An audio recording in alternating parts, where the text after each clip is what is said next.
to our virtual Vaishnavi Collective Sangha, a place where Vaishnavis from all over can come together for association in our ever-increasing digital world. We have a Sangha every month and share different topics from esteemed Vaishnavis from across the globe. And I am so excited and honored to introduce our presenter for this month, Allegra Lovejoy. I'll read her official bio and then I'll say something personal about my relationship with her and why I think she's so special.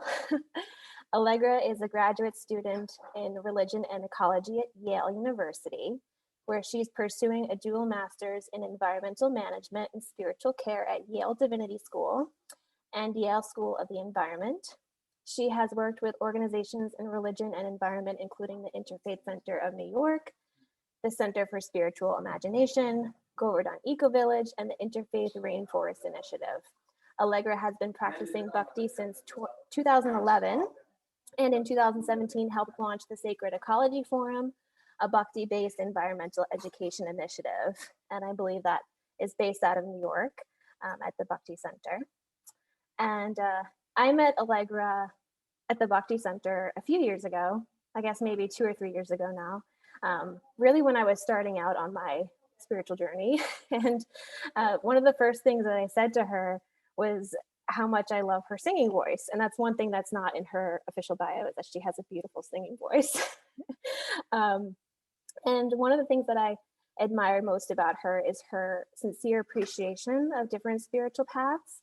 I believe, you draw inspiration from many different paths and Christianity, I think in specific, but with the bhakti-based practice, it's really inspiring. And I feel like she really lives the Dharma of ecology, why we're coming together today. She's always working with the earth. She's teaching about how to be more environmentally friendly, and she's an advocate for the environment through social media and through other methods as well. But I just admire her so much, and I immediately thought of her as a perfect candidate to speak to us all in Earth Month, or right after Earth Day, when we're celebrating the environment and making sure that we can do our best for Mother Earth. And it's a really wonderful topic that we're going to be speaking about today. So I guess I will pass the mic over to Allegra to get started. So welcome, Allegra, and welcome everybody again. Thank you so much, Victoria and Tiffany, and thank you to everybody who's a part of this team and who's with us today and watching online. It's really my pleasure and my privilege to be with you. And I'm very thankful for the work of the Vaishnavi ministry overall, especially during this time of being together but apart. It has really, I think, brought a lot of people together in a special way. So I'm happy to be with you today, at least. As Victoria said, we're here in honor of Earth Day to explore what we can learn about how we relate to the earth, guided by Vaishnavism generally and Krishna consciousness specifically. In a sense, every day is Earth Day when we're conscious of the living relationship we have with Bhumi Devi, the earth, and with Krishna through the earth. So I'd like to start by sharing a shloka in honor of Bhumi Devi and then invite you to join me in a meditation.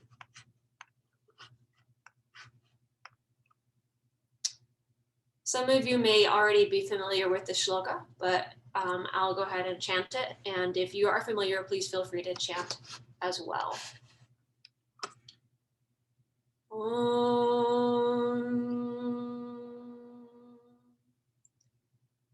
Samudra vasane devi parvatastana mandale Vishnupatni namastubhyam parasparsham kshamasvame.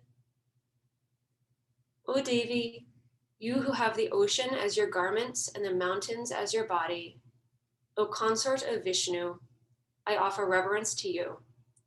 Please forgive the touch of my feet.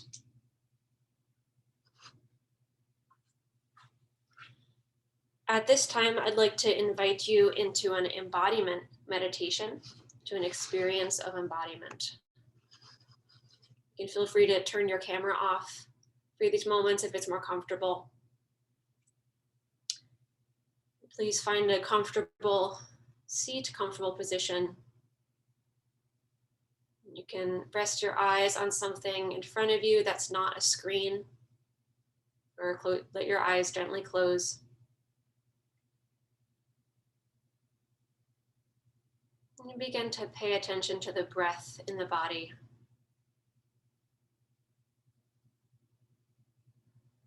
Allow your breaths to be even, slow, and deep.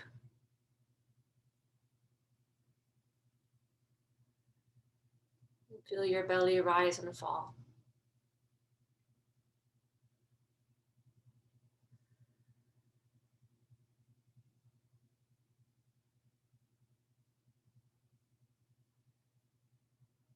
If it's better for you in this moment, you can feel free to stand up. Feel the earth under your feet. Or if you're sitting, feel the earth connecting to your sit bones. And if you're standing, you can rock back and forth or rise and fall on your feet, feeling that groundedness.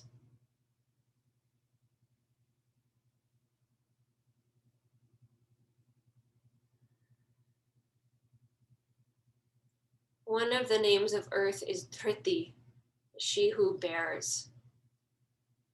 This is the same word that creates the word Muladhara, the Muladhara Chakra at the base of the body. When we're sitting, Muladhara resides in our seat.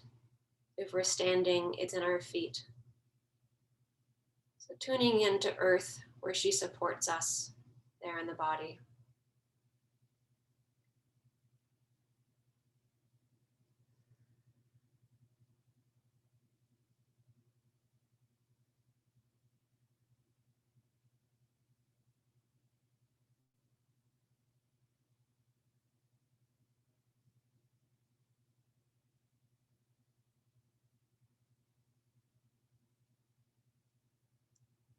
Earth element is present throughout the body in the form of strength in our bones and nourishment from the foods we eat.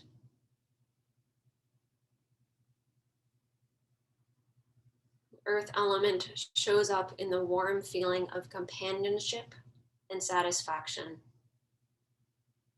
Let's give thanks for Mother Earth.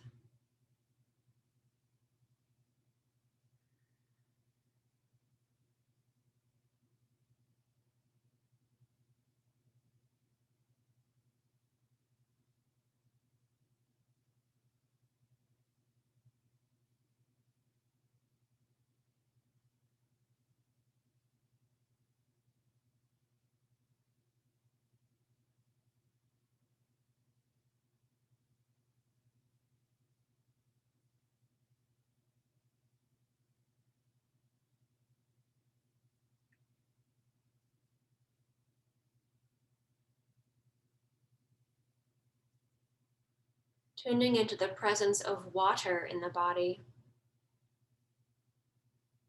Water manifests as the fluids, our blood, saliva, phlegm, adrenals, fluids that cleanse and purify.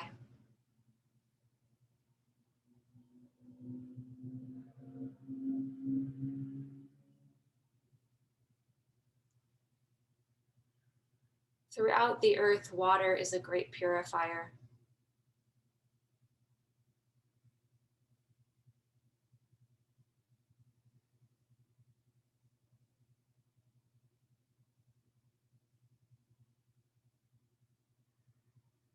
Within us, she manifests as the energy of transformation and cleansing. Giving thanks for water.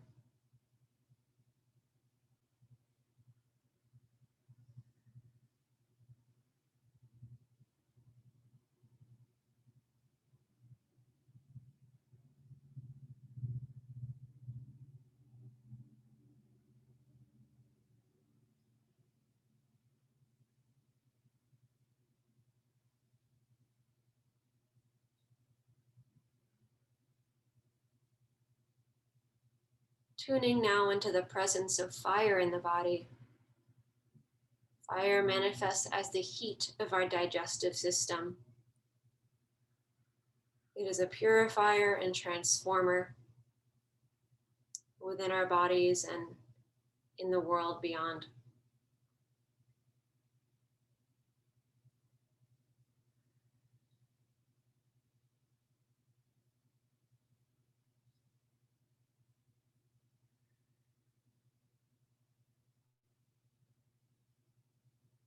Fire is associated with tapas, willpower, and the energy of dedication, austerity, and transformation.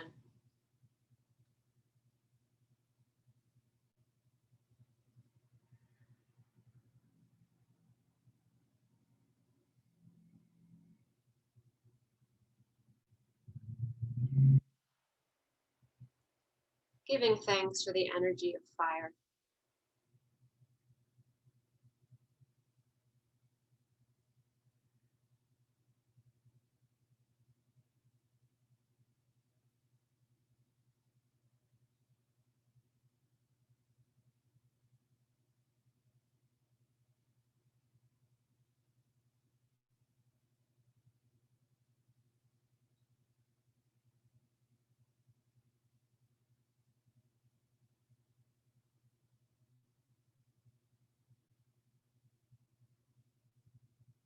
Turning now to the air element in the body.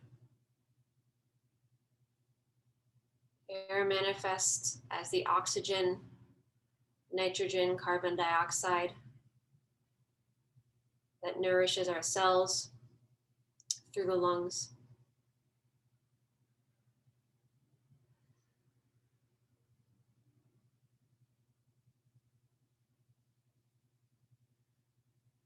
We cannot survive but a few minutes without air. Breathing deeply, let's feel the nourishment of air in the body, giving thanks for air.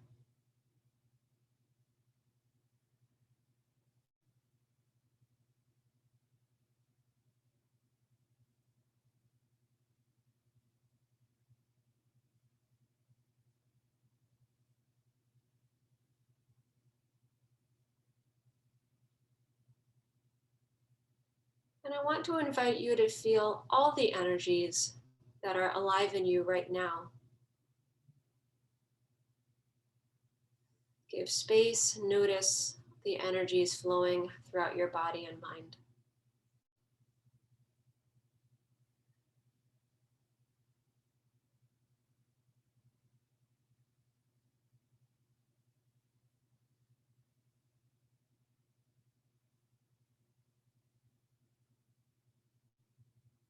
Giving thanks for this gift of life, the gift of this body, the vitality and ever-changing nature of life.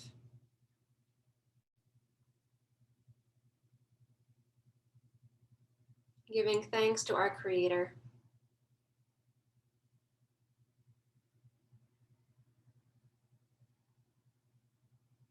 And wishing to bestow these blessings on all.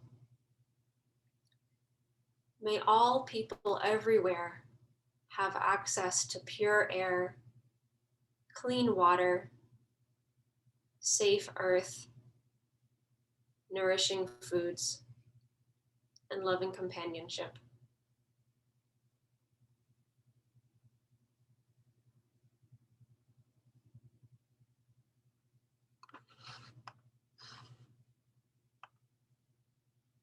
We'll chant Om once together and then come back into the space, breathing in.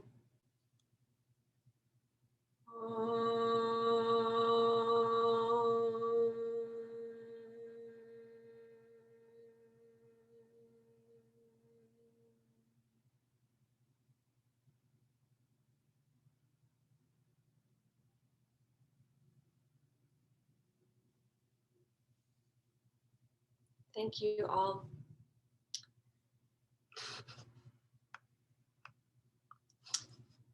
This would be a great time to move into small groups. I want to give us a chance to get to know each other a little bit. and especially to get to know the earth honoring aspects, the environmental consciousness that each of us bring to the space. So I'm going to ask one of our illustrious hosts to put us in small groups around 3 people and share these are the guiding questions to take. Why are you here? Generally, what brought you to this session? What are you carrying with you today? And also, what's important to you about Earth? What are you grateful for? What are you worried about? Okay, so we can take about 10 minutes in our groups to explore those subjects.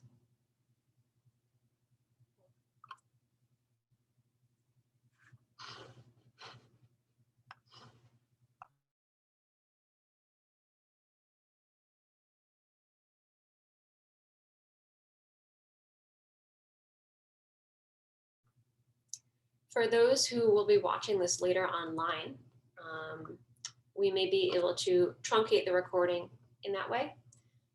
And, but even for you who are online, I would invite you, if you have somebody at home with you, just to discuss this together for a few minutes. You can pause the video and take the time to discuss, or to journal in your own way. Okay.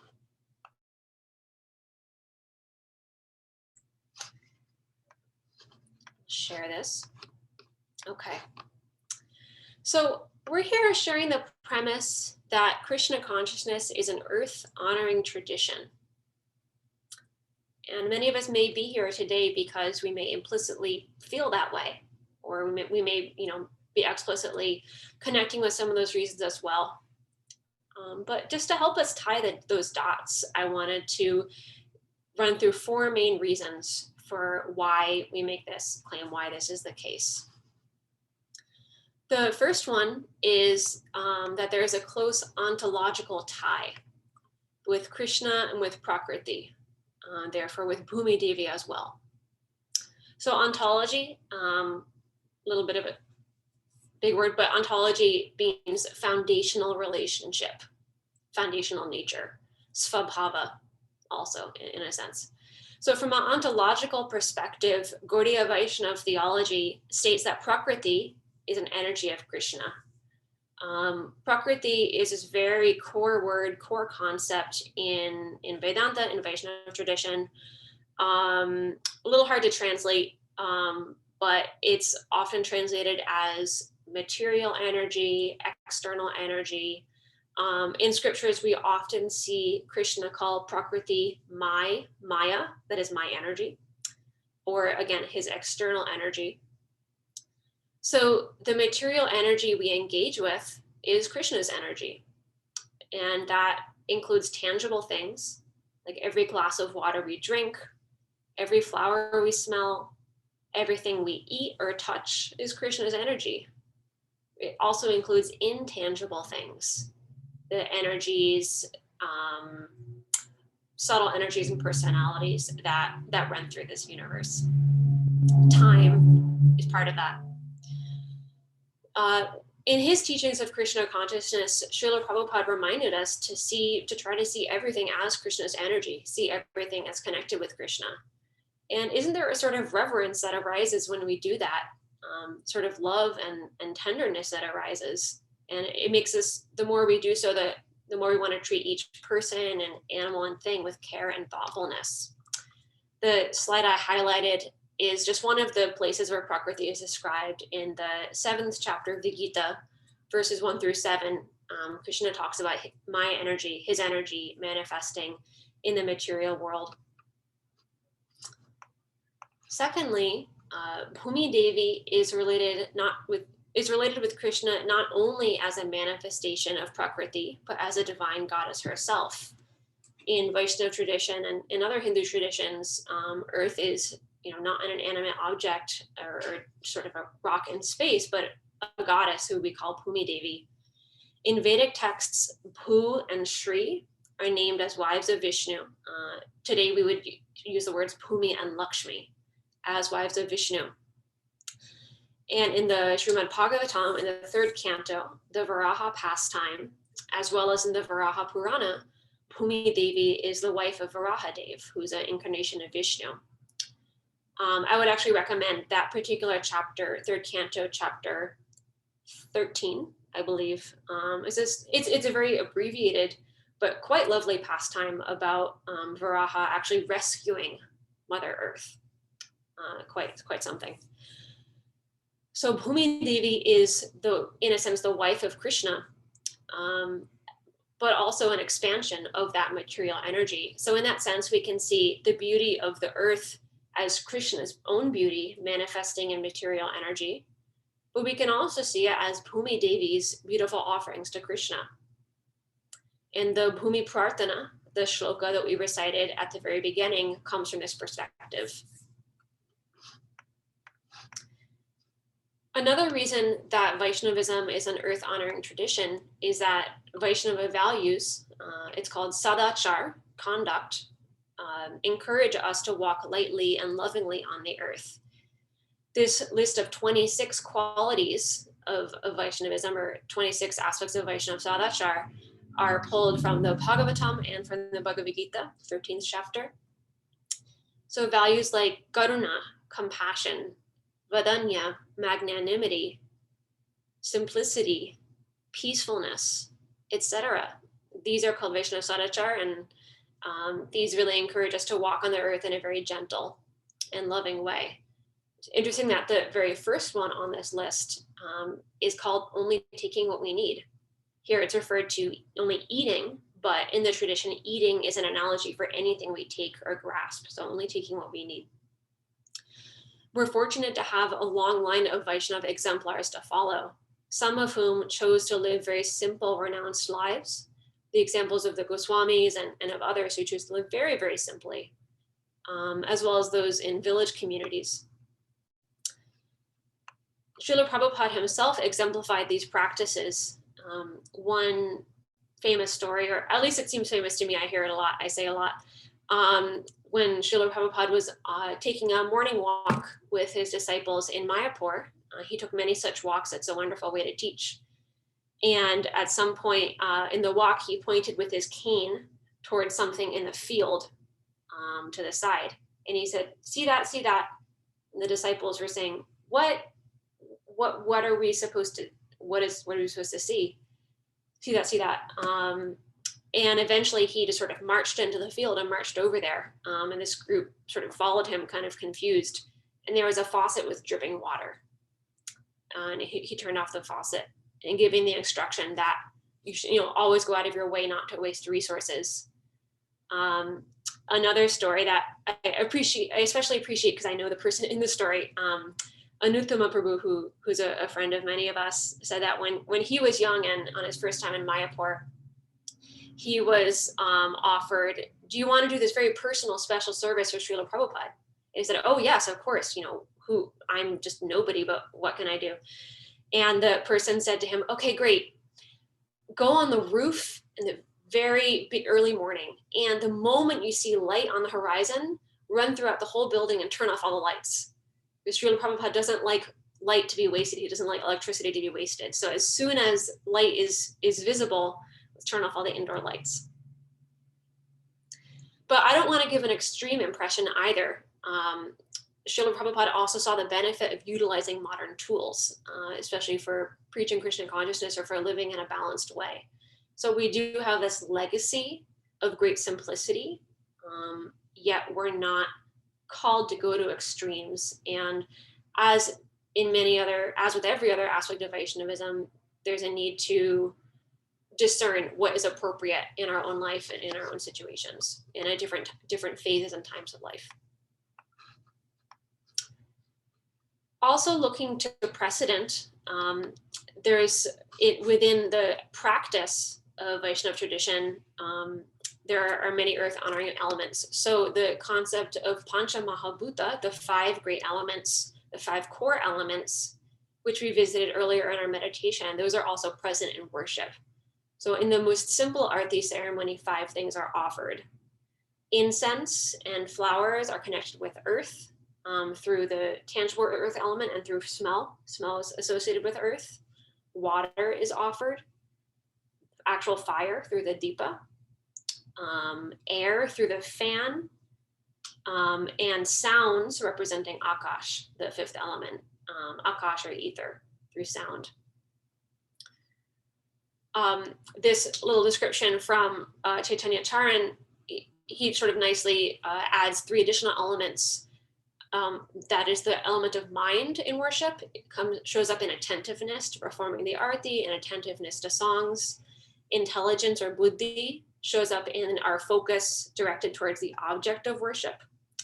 And ahankara shows up in pranipati, in the physical posture of offering obeisances, as well as in the internal posture of worship and reverence.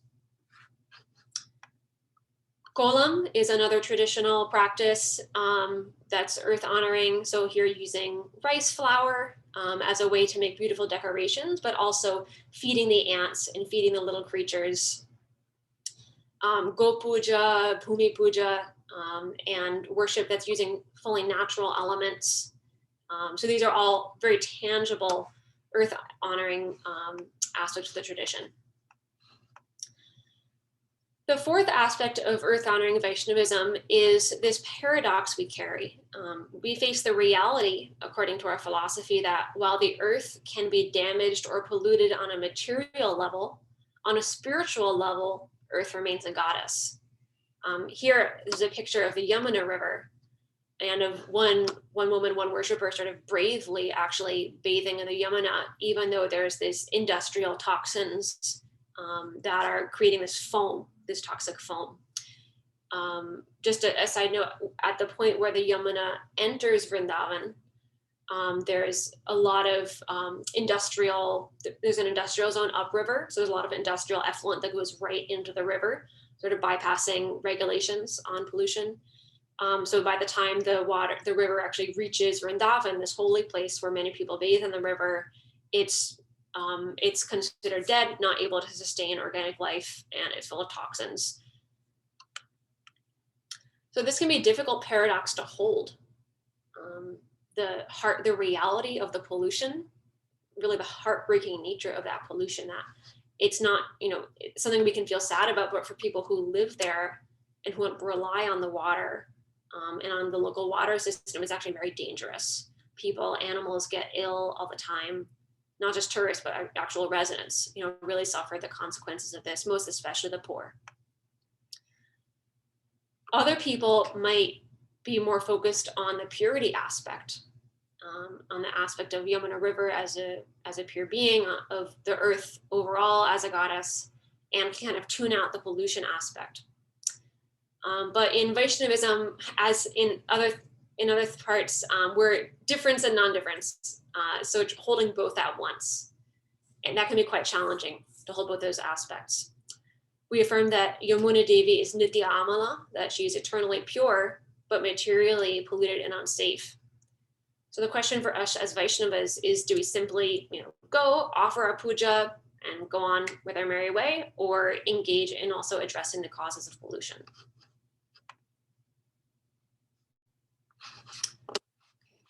Pause with the screen share for a moment and ask any questions and responses to these four limbs, 4 angas of earth honoring Vaishnavism.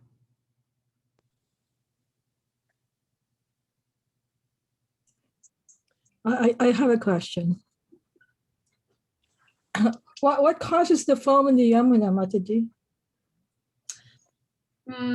I am not sure of the specific from a chemical standpoint, but essentially it is industrial runoff, that industrial effluent that is pumped directly into the river upstream. So the chemical reaction combined with the turbulence of the water and air produces foam. I think there was a beautiful documentary made about that specific issue. Allegra, do you remember the name of it? It's called The Stolen River. The Stolen River. Yes, they also mentioned that people's washing machines also from Delhi drain into the river. Yeah. So a lot of the water is pumped out upstream, actually specifically for irrigation.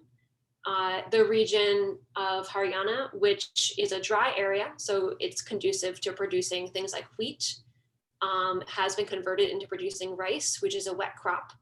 and Yamuna water is diverted to irrigate those fields in particular. So the basmati rice that you see in stores in the US and Europe is coming from that region. So we're literally getting the Yamuna water in that imported rice that the actual residents of that area are not getting. So the water is pumped out upstream and then essentially replaced with urban and industrial runoff. So yes, Stolen River movie. Also a few years ago, a lot of this came out a few years ago, and there's a lot of campaigning. So the Save Yamuna campaign is the name of this or ecumenical, I would say, campaign, SaveYamuna.org. It's spelled with a Y, not a J, SaveYamuna.org. Shares some of that history, but there are other websites that catalog the legacy of that movement.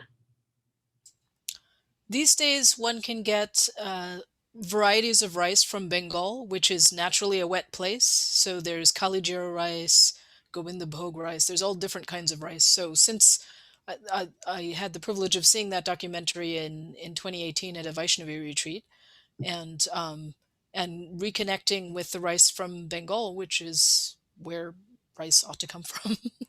So. Thank you. Hare Krishna, Allegra. I just wanted to kind of touch on the point that you said as Vaishnavas, how we kind of blend, seeing natural places like the Yamuna as spiritual and at the same time understanding, the material pollution of it. And when I went to Vrindavan, I did bathe in the Yamuna, and I also, put my father's ashes there. But I did really think about it beforehand, do I really want to get in this river? Do I really want to do this? And somehow I was able to say, I do still see it as a sacred river, but it is very difficult. It's very sad to see it in the condition that it's in. And I do know, I still know families who are locals there who are sick quite often from the water, and they've been there all of their lives. So it is really sad to see. And I'll also add that I did get very sick after bathing. It's similar with the Ganga River in Mayapur and downstream areas where it's not considered safe to bathe or drink in those areas. Although, from a spiritual perspective, it is considered good to bathe in a holy river in a holy place. Some people who are really committed to their spiritual connection or wanting to get that spiritual connection with the holy rivers will go upstream. So for the Ganga, Haridwar and anywhere upstream is considered safe. Had that experience, profound experience. Also for Yamuna, further upstream, or people will go to Yamunotri, the origins in the foothills in the Himalayas. I also wanted to say about these rivers that there were cases where the federal courts in India gave both Ganga Devi and Yamuna Devi rights as rivers. And this was really, it's still talked about actually, because it was such a powerful decision, but then it got overturned by the Supreme Court. And the court effectively said, look, we've passed so many cases saying something needs to be done about this, and the government is doing nothing, and we don't see in practical terms what would add, how would you weigh up the rights of a sacred river against a non-sacred river in a secular country? So there are all these kinds of things, and for me it's really interesting because it shows that clash between the different ways of viewing. So there's the very spiritual, deep, earth-oriented Vaishnava and other cultures in India, and then you have the commercial, the capitalist, all these other ways of looking at it. And to me, there's that big battle that you see in what you see with the rivers in terms of the pollution and lack of care against what people in the local areas want and how much they care for and love the rivers. And you really see that, Just because a river is in a secular country doesn't mean it's actually non-sacred. So in Columbus, we're privileged to be a place of two rivers, the Olentangy River and the Scioto River. And I have had experience when I've gone and been with the rivers that they each have their own personality. And it's not something that I can prove to someone, but I feel that I've interacted with the Devis of those rivers also. And so that's an angle that perhaps wasn't accounted for in that Supreme Court ruling. That instead it could be a precedent for those other countries um, rather than the other way around. The first peoples of every place know their place to be a sacred place and of the rivers to be sacred rivers.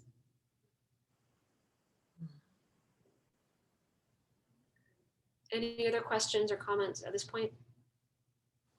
I put in the chat a picture of this beautiful statue or murti of Bhumi Varaha in the Cleveland Art Museum. So I encourage, if anyone travels to Cleveland or is in Cleveland, I encourage you to visit the Vishnu room. There's a lot of amazing deities there. There's also a deity of Vishnu with Bhu and Shri.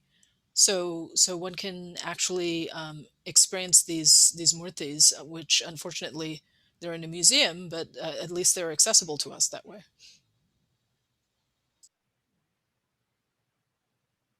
I have something to say about Yamuna. Please. Krishna had lots of pastimes in Yamuna. So Yamuna is regarded higher than Ganga in that aspect. And I think it's called Yamuna is the wife of Krishna. Lots of gopi pastimes happened in Yamuna.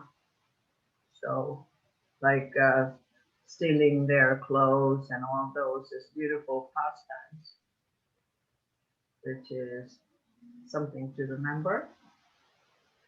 Even though I know we're dealing with pollution, but if we have in our mind, when we take a dip in that, maybe it will help us to understand that this is something very high up there, where we're taking this dip, and we are often told to bow down to Yamuna.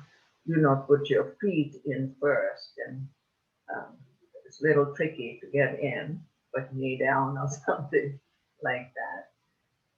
Anyways, that's what I wanted to say. Thank you. And in a sense, I think you actually just gave us an example of connecting with the Holy River on a spiritual level, actually through mental puja, through mental worship, even if we face limitations on a material level.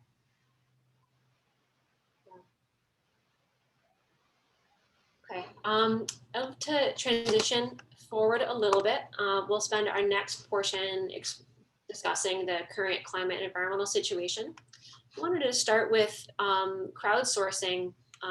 Since we're a small group, I'm not going to use poll software, but just crowdsourcing. What do we know about the current climate and environmental situation? So we have this handy chat feature here, and you can feel free to put your comments, put as many little facts, whatever you want, throw it in the chat box so we can all see that populating. And if you feel like you don't know anything, don't worry, just put what you think, put what you know.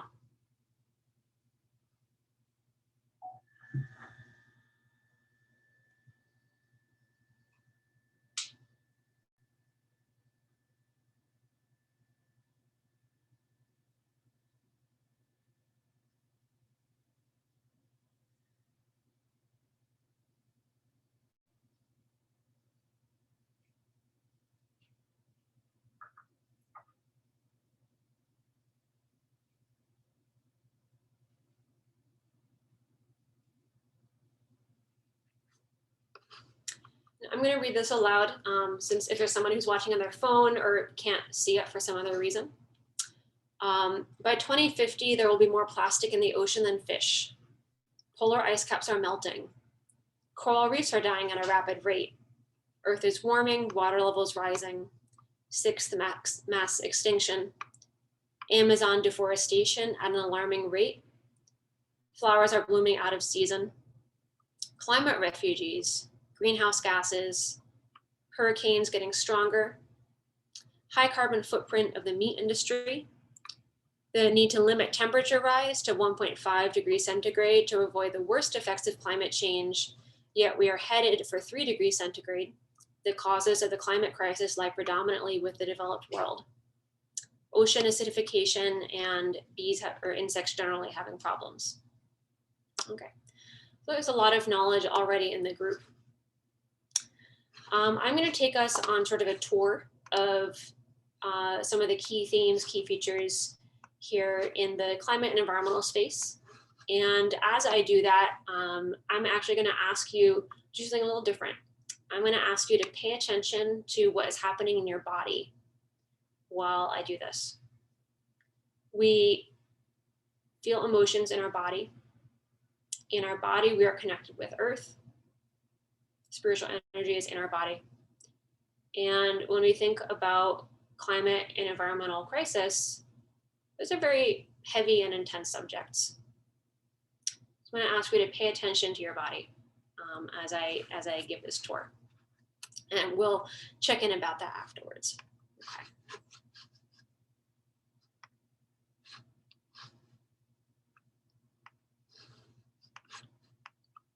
Okay. So the starting point of climate change is greenhouse gases, specifically carbon dioxide. This graph is giving us a highlight of increasing levels of carbon dioxide being emitted worldwide since 1850, considered to be the beginning of the industrialized era. As you may be aware, there are other greenhouse gases. Methane is another prominent one. However, carbon dioxide is the greatest contributor. Carbon dioxide is being released into the atmosphere faster now than it has been at any time in the last 66 million years. Human-created activities are putting approximately 110 million tons of carbon into the atmosphere every 24 hours. While there are natural causes of carbon dioxide and methane entering the atmosphere, the predominant causes, the vast majority of causes are human-caused activities. So that includes the power sector, power electricity generation activity, most especially coal. Coal is the most polluting form of electricity generation, also the least efficient form of electricity generation. It includes the transportation sector. It includes agriculture and livestock. It includes the mining sector and the conversion of forest land, that is, cutting and burning of forest land for agriculture and residential land.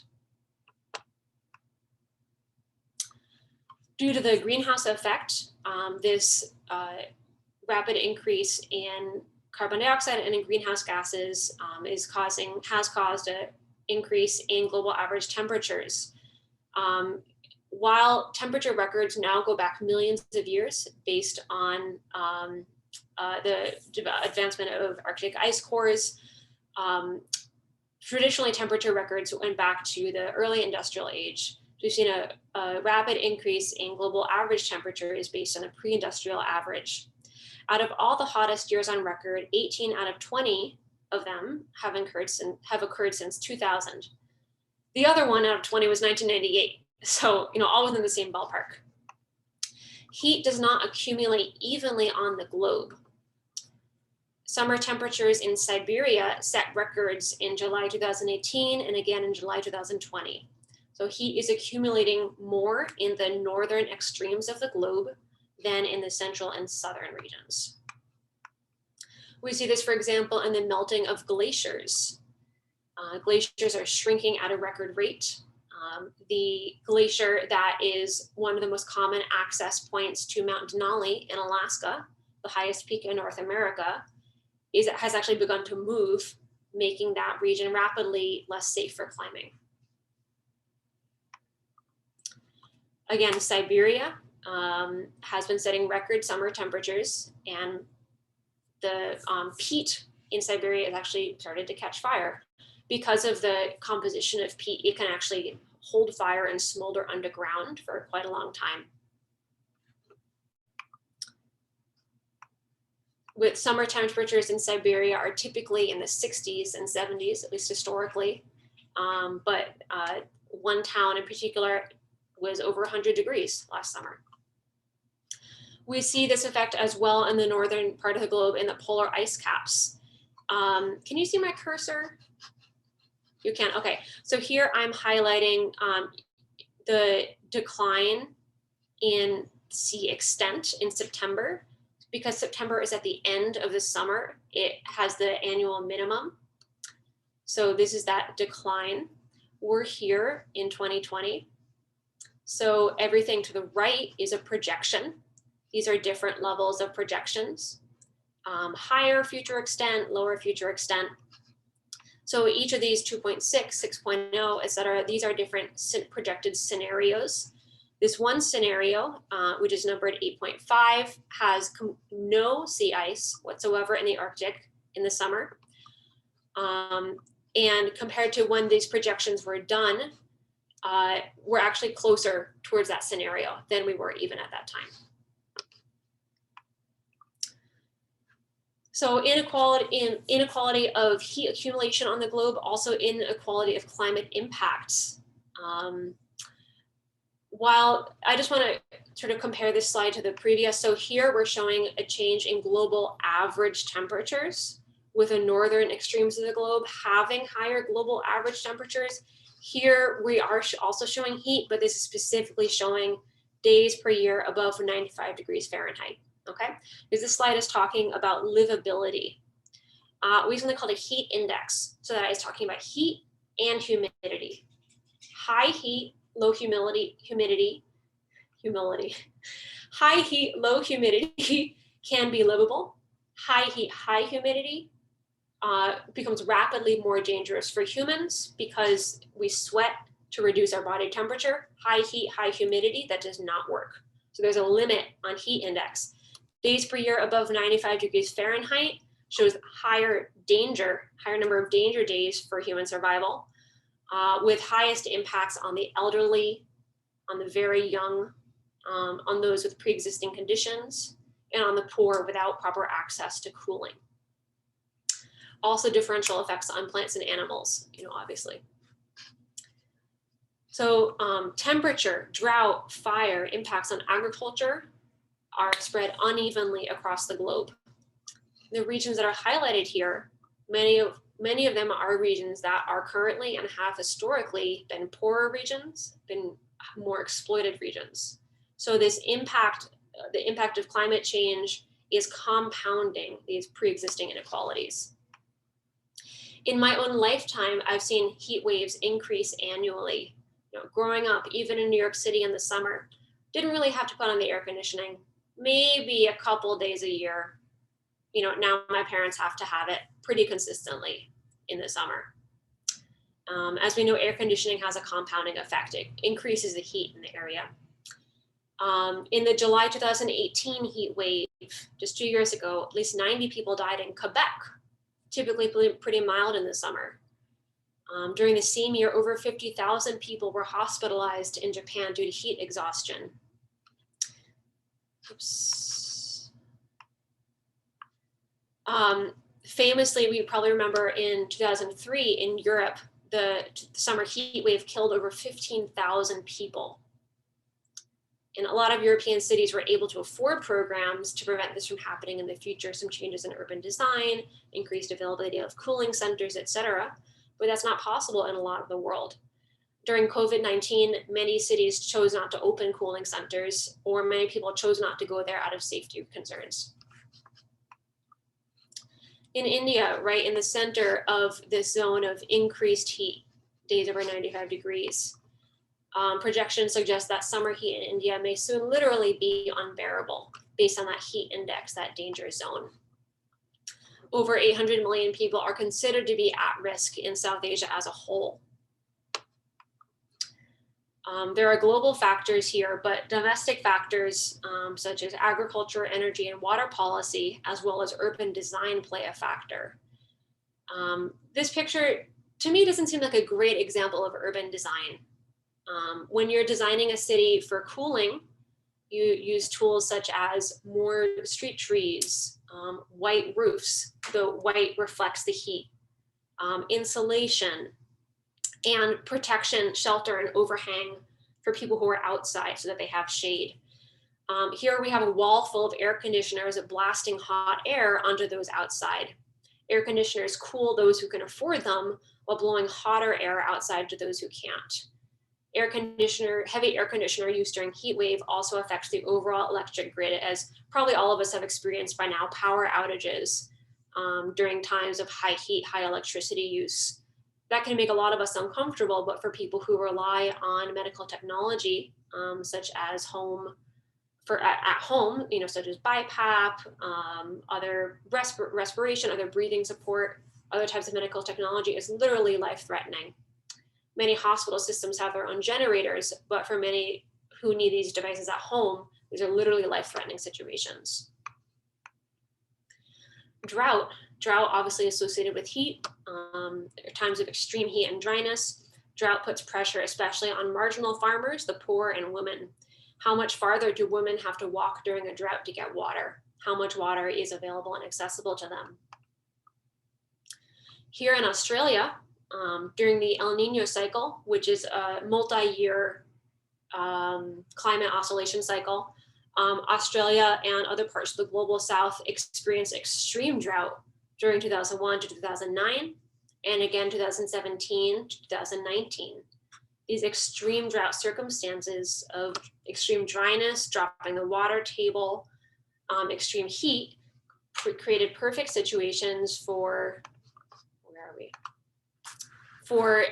devastating fires in Australia, both mainland Australia and the surrounding islands in late 2019, early 2020, so November, December, January, burned over 16 million hectares, with about a third of that burned area being protected forests. Specifically because there's not a lot of forest land in Australia, most of what's there is protected. Over a third of protected forest land being burnt. Estimated 1.5 billion animals, endangered wildlife, and farm animals being killed during those fires. Fire is a horrible way to die.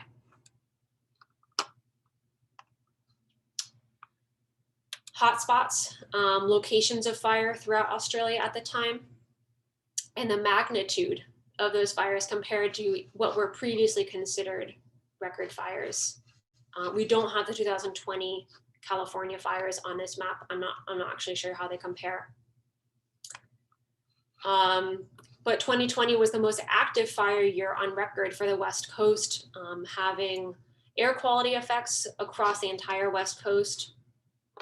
You can see the magnitude of here, over 18,000 fire detections in 2020, compared with the previous record in 2018, about 11,000 discrete fires were detected.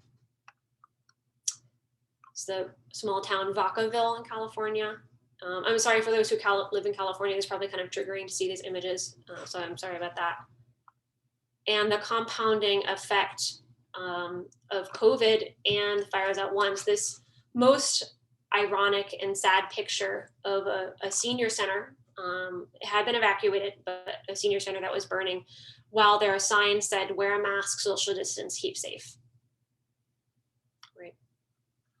And since 2010, there's a rapid increase in the amount of land burned on the West Coast each year. 2018 was the costliest year on record for fighting wildfires in the US, and that year was dwarfed by 2020. It's not only the US, Australia, as we mentioned already. Wildfires also swept across Europe in 2018 and even threatened South Korea in 2019.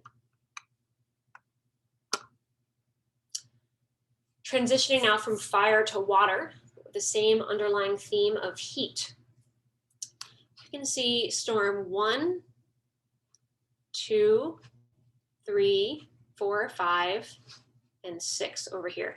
So this is the first recorded time that 6 tropical cyclones were swirling at the same time, September 2020. This is a highly active hurricane season linked to warmer ocean temperatures. So when ocean water is warmer, more of it is able to rise into the air, right? Warm air can hold more moisture. So that means that a single storm can carry a lot more water, have a lot bigger effect. Remember Hurricane Katrina, 2005. In 2017, Hurricane Harvey crossed waters in the Gulf of Mexico that were up to 4 degrees centigrade higher than normal, causing it to pick up a lot of water. Parts of Texas received 5 feet of rain, which is the greatest single storm rainfall total on record in the US. Here we have a widely distributed picture of a nursing home, which had been unable to be evacuated before the storm. Can you see that? That's water. Any medical professionals who are here know that flood water carries dangerous bacteria, especially for seniors. This is a very high risk situation. They seem okay about it, you know, they seem like they're knitting or whatever they're doing, but very high risk situation. And there were a lot of deaths following this storm. Similar situation in Puerto Rico, just 1 month later, Hurricane Maria, widespread damage from very high winds, and just based on the way that the storm impacted the island, devastated agriculture and the food chain supply system. There was no power for weeks, for more than 6 months in some parts of the island without power. No cell signal for weeks, profound economic impacts lasting for years. Approximately 3,000 people died due to the impacts of the storm. And unclean floodwaters were a major factor in those deaths. Back to India, generally India and that part of the world is reliant on the monsoon cycle, dry periods and wet periods. That cycle has become increasingly unstable over the last several years. Longer periods of dryness, and when rain comes at more unpredictable times, it comes in a deluge. So dried out ground is way less able to absorb that water. So instead of coming down into the water table, it turns into runoff, creating these massive floods. Picture from Mumbai, August 2018. From monsoon rainwater and river flooding parts of Mumbai. Globally, extreme rainfall events now occur 4 times more often than they did in 1980. This is an aerial map created of the 2020 Pacific typhoon season. I thought this was really interesting because a lot of the typhoon damage, it particularly impacts Philippines and Indonesia. Over here, right? Some of it tracks further west, hitting mainland China and even up to South Korea and Japan. Now, the number of storms in 2020 was average, but the intensity was above average. So when you have one region that is in the track of a majority of storms, even if you have the same number, but they're more intense, so more water, more intense wind, you're gonna have more damage. And that's what we've seen. Over here in the US, profound flooding in summer 2019 in the Midwest and agricultural regions, record heavy rains in January 2019, combined with a rather unique situation in terms of frozen rain, snow and frozen groundwater defrosting very quickly, led to record flooding in the whole Midwest, specifically coming from the Missouri and Mississippi rivers, devastating towns and agricultural areas across the region. The rapid onset of flooding meant that livestock on many farms were unable to be moved in time, leading to the deaths of millions of livestock and a loss of over 50% of crops across the season. Many farms in this region were not dry until the fall and lost essentially a full season's production. This came after heavy floods 3 years prior, which really put a lot of farms on the edge financially. So after a second hit like this, they were not able to recover, and many farms had to close. So these combined factors, as well as others, we didn't even really talk about the food system specifically, are contributing to a growing climate refugee crisis. This figure is from the International Organization of Migration, the IOM, and the OECD. This figure is from 2019, would be a little updated now. And it's telling us that there are 272 million migrants in the world currently. estimating 143 million internally displaced migrants, that is within one country, due to climate change by 2050. 20 million, or 18 million were in 2017 were specifically related to natural disasters. Yet of the greater number, many are due to these forces, these effects over time that just make it harder and harder and harder to eke out a living. And that contribute to violent conflict as well, and instability. Major hotspots of these combination of factors: Africa, South Asia, Latin America, Honduras in particular, extremely unstable right now. But other parts of Central and South America are going in that direction, unfortunately. By 2050, which is not that far away, estimated on the conservative range, 200 million climate migrants. On the generous range, up to 1 billion climate migrants. We're predicting a world in tremendous flux during our lifetimes. Okay. So let's pause here.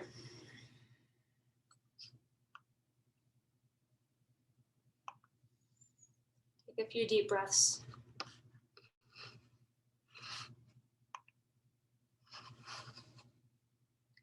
I want to invite anyone who would like to share. How do you feel?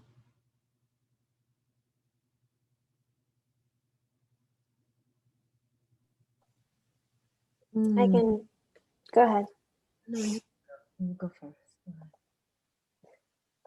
Okay. I felt kind of devastated, just, one punch after the next, just watching those images, knowing that the climate crisis is causing these problems and really wreaking havoc all across the planet. It's very devastating. And I mean, some of you know on the call, I'm 6 months pregnant. So I was just feeling like, as my little one is like poking me from the inside, like, what kind of world am I bringing him into? And it just made me feel a little sad.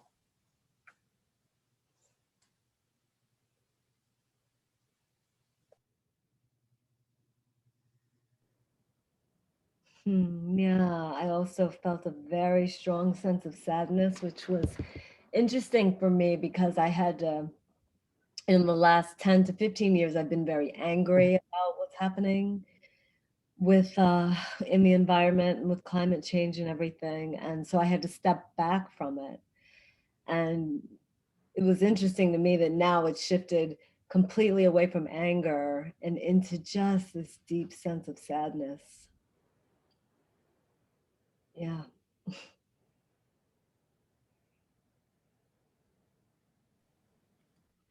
Yeah, I can resonate with that. I have the real sort of sense of heaviness in my belly and in my heart, and that sense of being pulled down. And yeah, I work on this. Also, I been an environmental lawyer campaigner for 15 years, and it's really hard because you almost have to step away from the science to be able to do the job because it can get paralyzing. It's too much to almost take. It's really important, and it's almost a reflection of what you were saying earlier, Allegra, about holding those things. That these awful things are going on, and yet here the cherry trees are in bloom, and the squirrels in the park, and we have festivals, and so it's really trying to keep the joy and not look away from the disaster that is unfolding in front of us. And for me, then it becomes about, where is my role in this tapestry? Where do I work? But it's so overwhelming, and it's such I think for Vaishnavis, it's such a powerful test of that. You do what you can, and then you have to let go because it's impossible. It's so big and it's so much, and we, that sense of what can my role be? How can I stop this juggernaut? And can I? And what can we? And will it? And all these questions come up. So it becomes that really sort of powerful sadhana of having to look and face it and hold it, but not feel overwhelmed by it somehow. And I that's a constant struggle on my part. I can't say I've got it, but that's the sort of endeavor almost in engaging on these issues.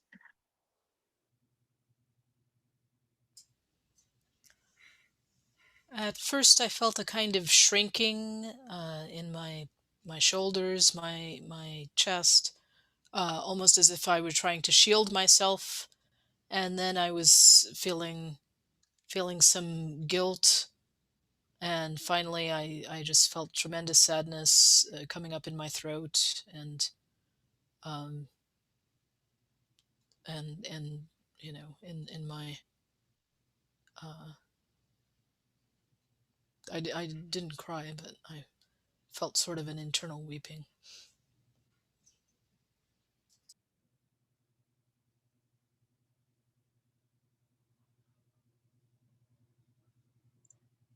I always feel a little bit bad actually doing this presentation, because not only do I feel all the things you describe whenever I put it together, but I also feel kind of sad to inflict that on others. So just sort of wanted to share where I'm coming from.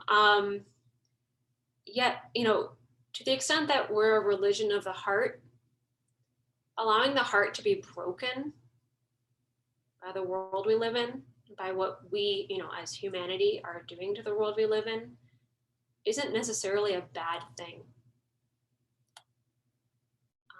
The very first song that some of us sing in the morning in worship, Samsara Davana, you know, that the world is a forest fire. And okay, then the next line is, okay, the wisdom of the guru is like a rain cloud that cleanses that pain, and it's still a forest fire, you know. And I think especially when we feel that pain, we can really want to, like, yes, rain cloud, this is great, purify it, we're happy, you know, no problem. We still live here. And, you know, to some extent, you know, in the 5th chapter of the Gita, Krishna is really counseling Arjuna that you are never not working. You know, you're always doing something. And, you know, at least for those of us who are still materially bound souls, we're always having an impact on one another, on the world we live in. And can we make choices towards healing, towards the whole? Even if the overall situation seems very clearly going in a certain direction, whether we attribute that to a sort of situation of Kali Yuga, a situation of geopolitics that, you know, yeah, maybe we're going to 3 degrees, it's just going to happen that way. Still, what can I do with the time that I have, and with the work that I have to do? How can I do that in a direction that's towards healing and towards, in a sense, saving life, making life better for people and for animals? Allegra, I just also wanted to say that even though you sometimes feel bad about giving the presentation, it's so important for everyone to be made aware of. So I thank you for giving the presentation. And I also think it's important that we do try to keep a balance, you know, as far as, you know, how we deal with the whole thing. Because I think about, like, this year, I'm, you know, trying this summer to grow all of my own food, and I've ordered a ton of milkweed, you know, for the monarchs. And at the same time, you know, I'm very clear on the fact that it is Kali Yuga, and I want to get the hell out of here as soon as possible. So, you know, I'm holding both of those things. I'm doing what I can, but I also realize that we're living in Kali Yuga, and it's not going to get better. It's only going to get worse. And, you know, as devotees, or I mean, I can't speak for everybody else, but as a devotee, I feel like I need to do my duty and get out of here and take it and try to encourage as many other people as I can to get out as soon as possible and not come back and keep doing this over and over. So thank you. Thank you. Thank you. And, you know, I also want to uplift that within Vaishnavism, there is a significant strand of renunciation, and really minimizing one's activity in the world, focusing on bhajan, you know, focusing specifically on worship. And that is a completely valid part of the tradition. For many of us who are continuing to remain engaged in the world, you know, for working lives, family lives, institutional roles, etc., you know, we are doing karma, we are doing work. So then let's maybe do our work with the condition of the world in mind. So I think she has something to say. I'm not really sure what it is. Okay. All right, I wanted to turn and just share some resources for those who may be seeking a way to connect going forward. Responses to the environmental crisis from the perspective of Vaishnavism, I really think about it through the lens of concentric circles. One thing that's missing on this graphic that I pulled is me in the middle. Like, it has my home and family in the center, but there should also be me, the person, in the middle, because my consciousness is the key. You know, as spiritual practitioners, that is our number one responsibility of our consciousness, our spiritual practice, our sadhana. We have a belief that our consciousness does have an effect on the world around us. So let's lean into that, you know, and take advantage of that. Moving outward in concentric circles, effects on my home and family, activities I can take there related to sustainable practices in my community, in my nation, and in the world, these concentric circles of influence. And we all have a different place in that. You know, some of us, Gita, you know, is in the field of law. That has a potentially national, potentially international effect. Some of us, you know, maybe in a more local sphere. Some of us, you know, becoming a mother. Very specific sphere of influence that is appropriate for that time in your life, you know, to pay attention to. Very, very important. So in another sense, looking at these, moving from the top of the slide to at the self and towards the bottom of the slide to the outer, prayer and chanting. Such sadhana is effective for our personal consciousness. And we know from the wisdom of our tradition that prayer, chanting, sankirtan, namyagya, you know, these practices can have an effect on the broader globe. Some of us may have also, you know, personally experienced that as well. Secondly, I strongly recommend personal practice of embodied earthiness. Sorry for the jargon, but I do love that word, embodied earthiness. And Tiffany already mentioned it to us with growing a home garden. I cannot recommend enough these practices of gardening and in whatever small or big way you can, or just getting out into the forest, into the park, putting your bare feet on the earth, putting your hands in the earth, that embodied connection. You know, do meditations in nature, take walks, you know, camp out, whatever you can do. But those personal practices of embodied earthiness, they really remind us who we are. You know, most of us live in these sort of boxes. I live in a metal and concrete box right now. Who we are beings that are part of and connected with earth. Thirdly, reducing waste and consumption in our home, temple, or workplace. There are a lot of ways to go about that. The methods, wisdom, technology have advanced a lot, even in the last decade, even in the last few years. There are many, many ways to reduce waste and consumption in our home, in our workplace. It can feel like, well, I'm just one house, what am I doing? But together we really do a lot.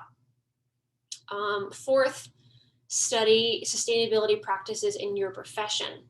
Right? This is different in every field. This looks different in the medical field than in textiles, the clothing industry, different in every field. So study those issues and advocate for more sustainable practices. Most likely, whatever your profession is, there are already people doing this. There's already some association or organizations. Find them, connect with them. Lastly, exercising the right to vote. I think most of us who are here live in countries where we do have that right and where we can effectively vote for elected officials who are committed towards sustainability, towards mitigating climate change, or who are not. We have that ability to vote and then also to further advocate locally and nationally. Resources, the Footprintnetwork.org. This is one of a variety of websites and organizations that allow you to calculate your home footprint or the footprint of your business, carbon footprint as well as consumption. Very interesting tools for analysis. The Years Project is a great learning site, way to connect with advocacy. In Canada, the David Suzuki Foundation, it does that, great organization. Very spiritual basis to that organization as well. Within the US, maybe also Canada, I'm not sure, Citizens Climate Lobby organizes local campaigns to push for change on the local and state level, and many more. Oops. Also within ISKCON, within Vaishnava communities, we also have some resources addressed towards this. Sacred Ecology Forum is one of them here in the US, and I know that the equivalent is slowly growing in the UK.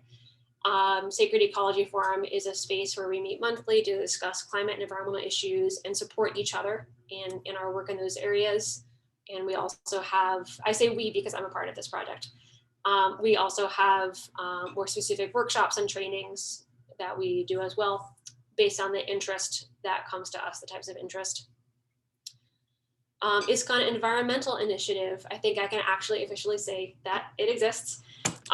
This is an initiative to help temples and communities put sustainable values into practice at different levels of practice, from basic to more advanced commitments. We are developing that slowly here in the US and I think in the UK as well. I can't show you our website, but I can show you our logo. So we actually exist, we're official and we're approved. SaveYamuna.org is one that was previously mentioned related to the Yamana River. I'm not quite, that website doesn't look super active. I'm not sure how active that campaign is right now, but for those interested in the Yamuna campaign, there may be other sources to connect with and many more. This is just a smattering. I did want to just give a preview of Sacred Ecology website for anyone who may be interested in connecting there. This is what it looks like. So we have monthly sanghas, occasional workshops, and an online learning platform, which is a new word for blog. So that's as I think Victoria said in the beginning, it was initially out of New York, but now we're all online. So I don't know what is happening in any place. It just happens on the online and in this virtual sangha. So those are the resources I had to share with all of you. And we have some time left. Would love to hear any open discussion, questions, thoughts about any of this. Thank you.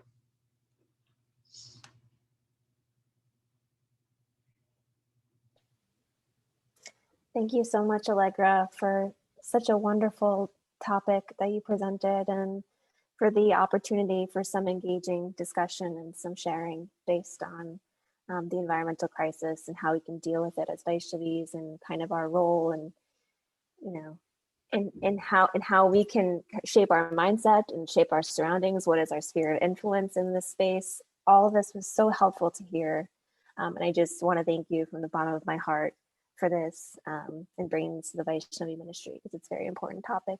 So thank you. But does anyone else have anything to add?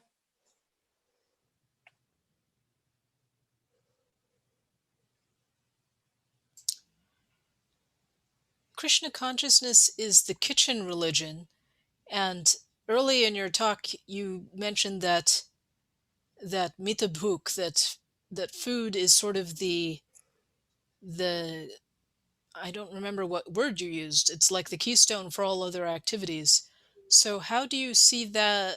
How do you see? So of course we're vegetarian, which is some part, but it's not. It's only one step. How do you see us integrating in our food practices our sustainability? Yeah, that source said, read the book that is measured enjoyment. So having sort of limits on what we eat or what we take. Specifically from the standpoint of food, I think this is a wonderful question, because yes, we do often say, oh, I'm vegetarian, box checked, or for those who are vegan, box checked, no problem. But, sourcing, right, is one consideration. I don't want to minimize the benefits and the impact of the vegetarian and vegan lifestyle as a choice, when there is that tangible aspect of not buying into the meat industry through that choice, as well as the effect on our consciousness. Often making that choice helps us start to think about a lot of other things too. So that is important. But there are other things as well, such as sourcing. We spoke about the basmati rice situation earlier. I know a number of people who, after seeing a Stolen River film, just stopped buying basmati rice, switched to other things like the ones that Rukmini mentioned. Choosing local is a good option. There's lower food miles. There are a number of calculators online that help you sort of estimate how many miles did this food travel to get to me. So therefore, how many transportation emissions are part of that. Often people will really advocate for organic. We do need to be aware that, at least in the United States, for many grocery chains, organic food is traveling hundreds and hundreds and hundreds of miles to get there. Whereas local food that may not be certified organic is not traveling that far. And if you're at the farm stand or wherever you're getting that local food, you may actually be able to find out what they're doing, and they may end up be doing the same organic thing, just not have that label. So that's something to be aware of. It does go beyond specific food practices to consumption overall. So I think that encourages us to consider, what we're bringing into our household, what we really need. Yeah. Thank you. Allegra, how do you help people change habits? Can you say that louder somehow? How do we help people change habits?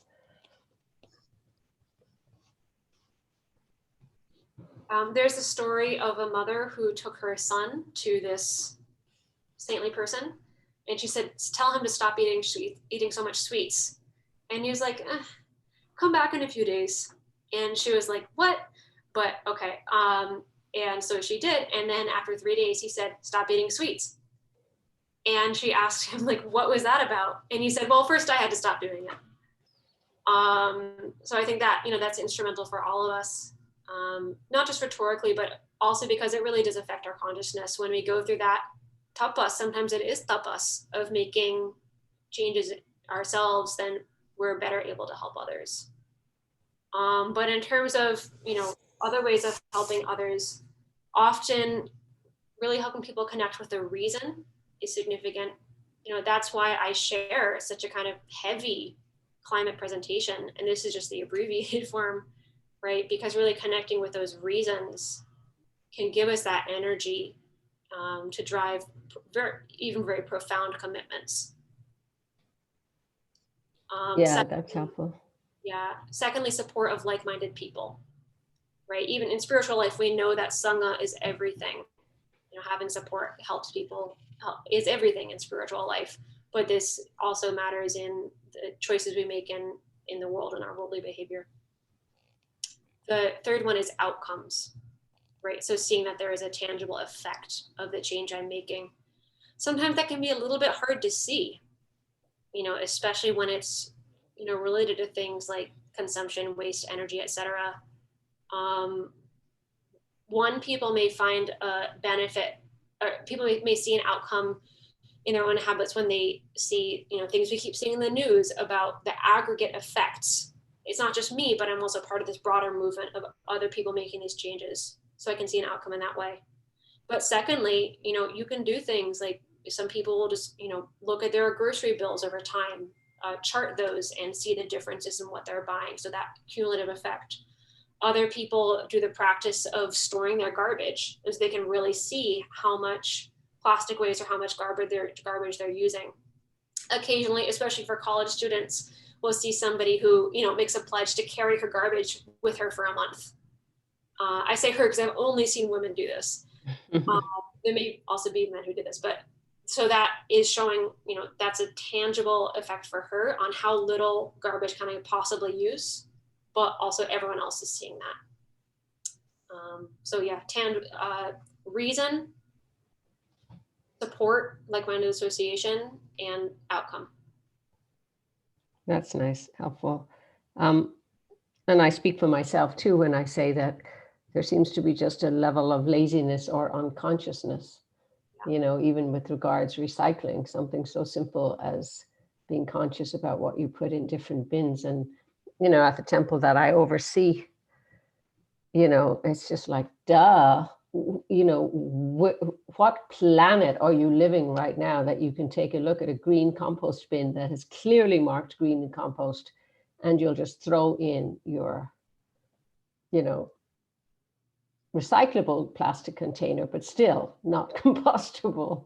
So I find myself, and I think, you know, you speak to that fact of, you know, perhaps patience or just repetition or just constantly trying to remind people that even small things are super important.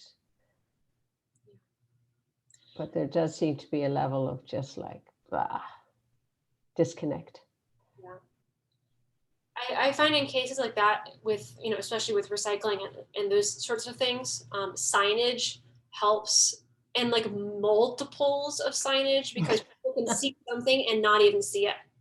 But there's also a difference between, some people would say, oh, I'm actually not quite sure what I should do here. Let me find out.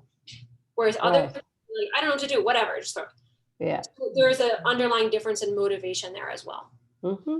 Right. Or there's laziness, or, you know, there's just like fear or just intimidation by, oh, I don't know what to do, let me just dump and run kind of thing. Yeah. So yeah. Yeah. But you know, it's not my problem attitude. Yeah, a lot of it is just, and then I think the other thing, and I face it at the temple too, just the economic challenge of using either, you know, more earth-friendly, just even containers that we serve out in, but you know, trying to get everybody more on board with that is sometimes a little bit of a challenge. Yeah. Yeah, things like this in a communal setting have so many challenges, yet there can also be certain benefits that like we may not see on a household level, which is that, you know, in a communal setting, you can use the tool of public shaming, which I don't say that in a bad way, but yeah. Just like, you know, we used to do book counts. We can do like, oh, our waste was X. You know, we had X amount of recycling. We had X amount of recycling mistakes. Yeah, some people use those types of techniques. Yep. Yeah, that's just nice use of data. Yeah, giving people goals. We're such terrible consumers in general in the world. The amount of garbage we create is like insane, isn't it? The most is from packaging that I have no control over until the package arrives. I don't know what all they put in it. I don't know what to do about that. So I have a question about people who, so some people, the reaction to the sort of despair from this kind of presentation is to find some way, and people have found very complicated ways of saying that it's not true, like of denial, and you know, and it becomes an entire like framework,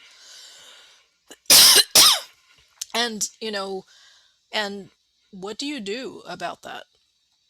You know, that the more you say, then the more they will find some way of resisting, like, you know, until their resistance encompasses like the, you know, that, you know, hundreds of thousands of people are lying for no reason, basically. That's what it comes down to. On a national level, I think this is actually much less of a problem than it was, say, 10 years ago. One of the organizations I work for has this sort of chart of, it's called 6 Americas, right? From on the one end, alarmed, concerned, you know, then doubtful, denial. People who are alarmed or concerned either are already engaged or want to get engaged. People on this end, don't waste your time.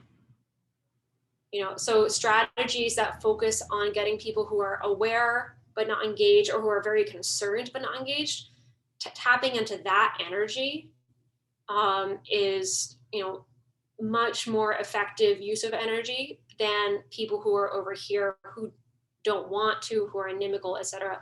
We see this in a lot of types of social conflict situations, not just climate change, of using that strategy. Yeah. Geeta, were you going to add something to that? I saw you pop up down there. No, well, I guess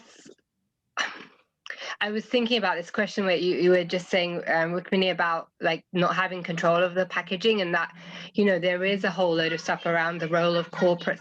Sorry, my stepkids just having a little bit of a very loud playtime in the background. So, yeah, there's that aspect of it, and the kind of the control and the way that certain forces are going, and the mentality with which sometimes you can come up with what the answer is. So some of the stuff I'm working on at the moment is resisting geoengineering, which is a whole load of people going, well, we've done this massive experiment with the scientists, but we're the ones in charge, we're the controllers. So we'll just try something else, which again has even potentially worse consequences and impact. So this thing about consciousness, I think, is really important. And the power of having, you know, the point you made, Allegra, and I think it's really powerful and important, is the consciousness with which we approach it, and this we have within us as you know, as part of the tradition, that the understanding that comes with it is so powerful, because many environmentalists will have that wish to do something, but not necessarily that connection, that way of understanding which would allow them to sort of bypass some of these things, you know, ways of approaching things. And that is part of the problem, part of the mindset that with which we're seeing the world, and that sense of disconnection from ourselves and each other and with nature is really what's fueling this, it sort of feels like. And that's really that's something that you know, it's on other spiritual movements, of course, can help address, and I think that's really important. Thank you, Geeta. This is really important, and Srilata brought this up a couple of times as well. You know, anyone can get motivated about climate change who sees the earth in a material way, you know, as a sort of natural resources or source of, you know, extraction, enjoyment, etc. When we're motivated by the earth is connected to God, and these places are sacred and special, that's a very different kind of motivation. Somebody who's looking at the earth as material could see no issue with geoengineering. Sure, we might destroy XYZ, but, you know, humans will be happy, like humans will be okay. You know, whereas when we are, you know, really connected with the earth in a very spiritual and integrated way, that is completely out of the question. That's why I think, you know, the continuing with spiritual practices and with spiritual practices related to earthy practices can really help us be rejuvenated by the earth as well, rather than, you know, just seeing it as a terrible situation. In any moment, you know, the earth is pure and perfect and whole. The trees right now are amazing, you know, or even on a winter day, we're surrounded by beauty. The energy is so beautiful and so wonderful. We're holding these two things side by side. Thank you, Geeta. I also wanted to add that I am very hopeful. You know, like Rukmini, you were saying with packaging and things like that, there are many companies now that are moving toward being more conscientious about that. And, you know, we can do things like buy produce that's loose and never impact, you know, we have in so many biodegradable packaging options are coming out now. And I think the more we support those things as individual, the more the market grows. It's just like organic food. I remember 20 years ago, everybody was like, you know, I'm not buying organic, it's too expensive. And now we have it everywhere and it's much less expensive. So if we just keep working at it, I think that we will make a difference. To piggyback off of what you're saying, Tiffany, just to give some background, I work for one of the top 5 polluters probably in the world. It's a consumer products goods company, but within a sustainability department in that big company. And it's interesting because sometimes I feel like the biggest hypocrite working for them, you know, because I feel like, oh man, this company, really deep down, are they ever going to make any change? But I do sometimes see, you know, a little of that hope, Tiffany, as you said, that it actually is driven by consumer demand.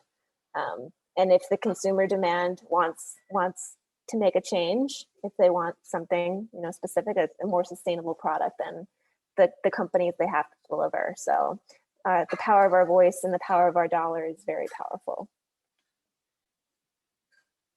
And also we are ISKCON devotees. And remember, Srila Prabhupada came here as an individual and spread Krishna consciousness. And now it's a worldwide movement. I mean, my goodness, talk about grassroots.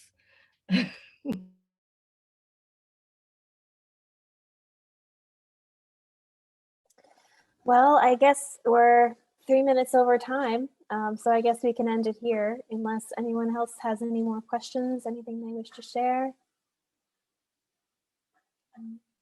Well, this has been so nourishing, really eye-opening, and just a great experience for me, and I'm sure a lot of us on the call can say the same. So thanks again so much, Allegra, for being here and for sharing your wisdom and your insight, your expertise, knowledge on this topic, because it's so important. And I hope that even more Vaishnavis can tune in later via YouTube, because we'll have this up on our YouTube channel. So we'll share it around, and please do share, because as we were saying, the power of our word is immeasurable. So just some additional announcements about events that are coming up. So on May 1st, the first Saturday in May, we have another Bond of Love interview with Rucharan Padma Prabhu, which will be really wonderful, definitely not to be missed. Just to give some background, if you don't know what this Bond of Love interview series is, it's interviews with some of Srila Prabhupada's disciples.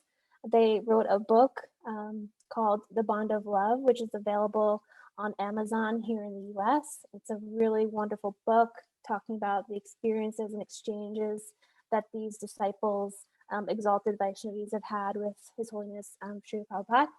And May 2nd, we have Vaishnavi Ministry North America Yoga Asana class. So we have a Yoga Asana class every first and third Sunday of the month, 8:30 a.m. Pacific, 11:30 a.m.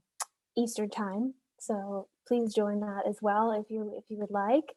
And then on May 8th, we have our next Vaishnavi Sangha with Devaki Devi Dasi, and she's going to be presenting about japa meditation. So please don't miss out on all these wonderful events that are coming up for Vaishnavi Ministry. You can find out about them through email. We'll be raising awareness that way, also through social media. And yeah, we hope to see you there. So thank you all for being here. Tiffany, is there anything that I missed? Anything you want to add? I can't think of anything else. No, but thank you so much, Allegra. This is really a wonderful presentation. I'm so grateful to you for everything that you've told us today. Absolutely. Okay, so It's a pleasure to be with all of you. thank you all again. Thank you so much. Thank you. Hare Krishna. Enjoy the Thank rest you. Hare Krishna. of Panchakalpatarubhyascha Kripa Sindhu Devata Patitanam Pavanebhyo Vaishnavibhyo Namo Namaha. Hare Krishna. Hare Krishna. Bye.